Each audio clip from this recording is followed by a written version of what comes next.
Hello, good to see you again. I'm Mongjin and I'm from South Korea. After I posted the last video about the low birth rate in Korea, even though I did mention that it's happening everywhere, some of the comments were rather hyperfixated on the negative side of Korea and tended to finger wag at those problems. Sure, those are indeed problems, but it's almost as ironic and comical as a terminal cancer patient making fun of another terminal cancer patient for dying a month earlier. So with the current trend, population decline is happening almost everywhere, like Chile. And in the International Monetary Fund IMF report from September, you can see that by 2050, 20 countries will have an old age dependency ratio of over 50%. So I think it's worth talking about this. But before we start the conversation, please like this video and subscribe to my channel. The IMF has also focused on this issue of low birth rates because, as you can see in the figure here, in over half of the world's countries and areas, which account for about 2/3 of the global population, fertility rates are now below the replacement rate. This means the population in these countries will eventually go extinct.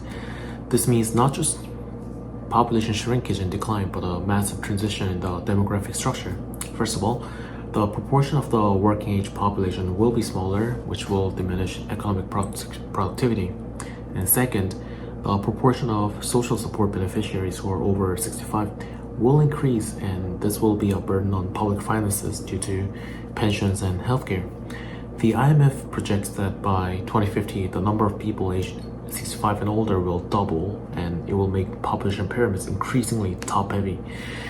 This shift will definitely damage the sustainability of healthcare and public pensions, as fewer workers support more retirees. So let's talk about the social security system. You probably would know, but it's a government program designed to provide financial support after retirement. So throughout your working life, a percentage of your income is deducted and contributed to the program. And this comes directly from your salary, and often your employer contributes as well.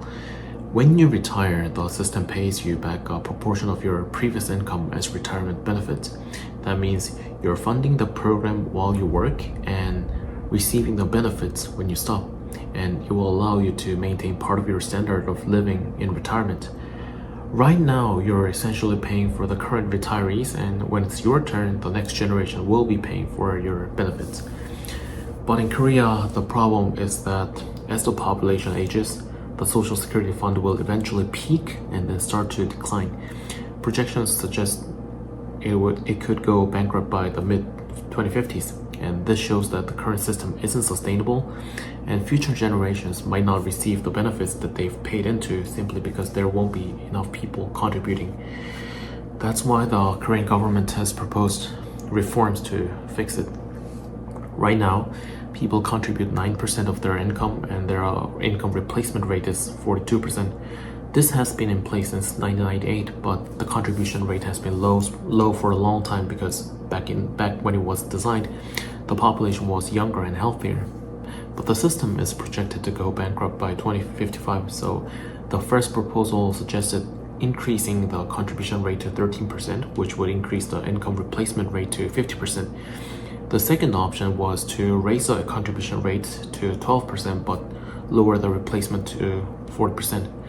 Both of these proposals would extend the life of the system for the early 2060s, but this feels unfair to young people, especially those who are under 18 or in their 20s, because by the time they retire, the system may have already collapsed and they will never get back what they contributed. So after a vote, we settled on paying 13% with a 42% replacement rate, and it's like putting a ventilator on a dying system.